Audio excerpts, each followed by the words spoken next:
Un jour, je suis entré dans un avion et un monsieur, il est entré. C'était un païen. Il s'est assis à côté de moi. Il a dit, pasteur, cet avion ne va pas tomber. Je vais dormir en paix parce que Dieu est là. Il a cru à la porte. Alléluia. Et oui, et il a eu la foi et il a atterri. Et chaque fois que ça bougeait, il me regardait si j'étais calme. Et même si dans le cœur j'ai prié, je faisais semblant d'être calme pour les calmer. Alléluia. Dites bouclier de la foi. Et maintenant, il y a une arme qui est appelée les chaussures, les ailes de l'évangile. Les ailes de l'évangile, c'est la disponibilité. Comme on a dit, mercredi à prière, tu es venu. C'est les ailes qui t'ont amené. C'est oui, c'est ce qui t'a amené. Il y a des chaussures spirituelles qui t'ont amené. Va à l'église, va à l'église, va à l'église, les ailes de l'évangile. Quand tu perds les chaussures, on dit mercredi prière, tu ne viens pas. Vendredi prière, tu ne viens pas. Tu commences à venir en délestage, c'est parce que tu as perdu tes chaussures. Et lorsque tu perds les chaussures, tu ne peux pas marcher sur les pierres et tu ne peux pas marcher sur les épines. Et Satan met les épines sur notre chemin. Le zèle de l'évangile, c'est ce qui te donne la force de continuer à servir Dieu malgré les problèmes et les difficultés. Qui te permet de répondre à tous les rendez-vous de Dieu malgré que c'est difficile parce que la semelle protège de la terre et protège des pierres et du feu. Mais quand tu commences à sentir le feu et les épines, tu n'as plus de chaussures. Lorsque tu te décourages facilement dans l'œuvre de Dieu, c'est parce que tu n'as plus les chaussures. Les chaussures font de toi un 4x4, un tracteur spirituel qui est capable de continuer même si tout va mal. C'est pourquoi Job était un caterpillar spirituel. Malgré les temps difficiles, il a loué Dieu. Pourquoi le zèle? Les ailes où tu vois les apôtres, ils sont en prison, ils louent Dieu. Hey, en prison, tu prêches, récompense prison, pas offrande du prophète. Et puis dit, allez Silas, Antoine, Yahweh na bibele, Yahweh tangolama, what, na prison, na makala. Donne-moi la main, que Dieu te donne le zèle de la prière, le zèle de l'évangélisation, le zèle que tu serves Dieu de tout ton cœur. Et tu deviens un caterpillar. On met les épines, tu marches. Découragement, tu marches. Abandon, tu marches. Tout le monde abandonne, toi tu n'abandonnes pas. Zèle. Mais vous allez vous rendre compte que tout ce que j'ai cité, ce sont des armes défensives. Aucune arme n'attaque. On ne prend pas le casque pour attaquer quelqu'un. Oh, le bouclier, je t'attaque avec le bouclier, ou je t'attaque avec la cuirasse, ou j'enlève la ceinture, je commence à te chicoter. Ou j'enlève les chaussures, je te bamba. Toutes les armes là sont des... Mais il n'y a qu'une seule arme qui est offensive. Offensive, c'est celle avec laquelle on attaque. C'est quoi? C'est l'épée. Maintenant, l'épée de l'esprit dépend de ta connaissance et de ta révélation de Christ. Plus tu as une grande connaissance, plus l'épée grandit. L'épée grandit. Et plus tu as une petite connaissance, plus tu as un canif. Il y a des gens qui ont des couteaux de cuisine à la guerre spirituelle. Satan! Matthieu 7, toi tu n'as que Matthieu. Demandez, vous donnera. Cherchez, vous trouverez. Toi tu ne connais que ça. Tant que tu vivras, rien ne tiendra devant toi. La tête est non la queue. C'est tout ce que tu connais sur Dieu. Et aussi, un verset que tu n'utilises pas beaucoup devient comme un couteau qui n'est pas limé. Mais plus tu utilises un verset, plus il commence à se limer, à se limer, à se limer. Pourquoi? Tu le dis avec conviction. C'est pourquoi quand tu pries, cite la parole, tu es en train de limer. Il est écrit, il est écrit, il est écrit, il est écrit, il est écrit, il est écrit, il est écrit.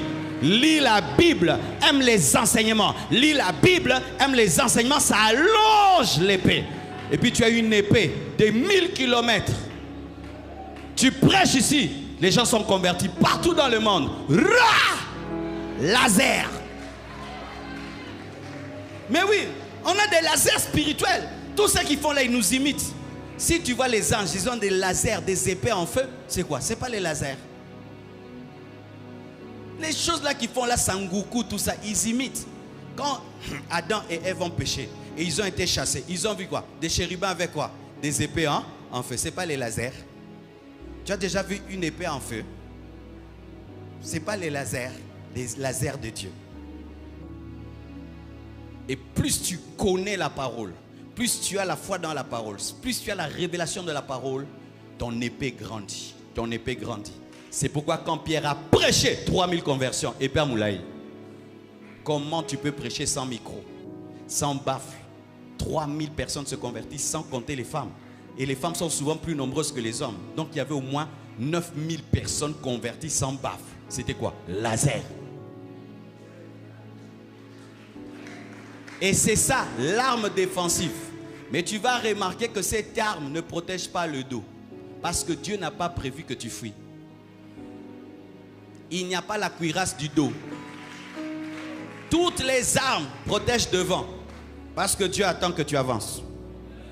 Les sorciers attaquent, tu avances. Les démons attaquent, tu avances. Ça devient dur, tu avances. Bouclier, cuirasse, épée, épée, épée, bouclier, cuirasse, je marche, je marche, je marche, bouclier, cuirasse, épée, épée, je marche, je marche, je marche. Et il dit je marche, c'est dur, je marche. Dieu n'a pas prévu que tu puisses fuir. Et Rabobo Shakababa, je ne lâcherai pas, je ne reculerai pas, je ne fuirai pas, je ne reculerai pas, je ne fuirai pas. Vaut mieux rester sur place que fuir. Vaut mieux rester sur place que fuir. J'attendrai patiemment le secours de Dieu. Fuis, je ne peux pas. Si je fuis, mon dos n'est pas protégé, on va me tuer. Je reste au même endroit. Il ouvre une porte, j'avance. Il ouvre une porte, j'avance. Il n'ouvre pas, je reste. Même si les démons rôdent autour de toi, ne fuis pas, reste. Attends, attends, attends, attends. Ça finira par marcher. Tu avances, tu avances, tu avances. Donne-moi la main, je vais te dire quelque chose. La Bible dit qu'en lui nous sommes plus que 20. Nous ne sommes pas vainqueurs, nous sommes plus que vainqueurs. C'est dire quoi? Que lorsque tu entres dans un combat spirituel, tu es vainqueur. Quand tu en sors, tu es plus que vainqueur. C'est dire quoi? Que les combats nous rendent plus forts qu'avant. Et avec Jésus, nous triomphons. Tu sais que veut dire triompher? C'est dire j'étais tapé dans la chambre. Mais je t'amène dehors pour montrer que j'étais tapé. C'est dire j'étais tapé deux fois. Mes frères et sœurs, quand tu pries, tu es dans un combat spirituel.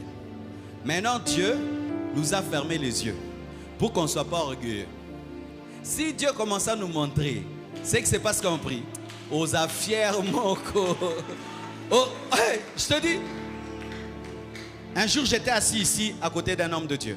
On était en train de prier et tout d'un coup, il est entré dans mon bureau. J'ai vu la lumière a baissé.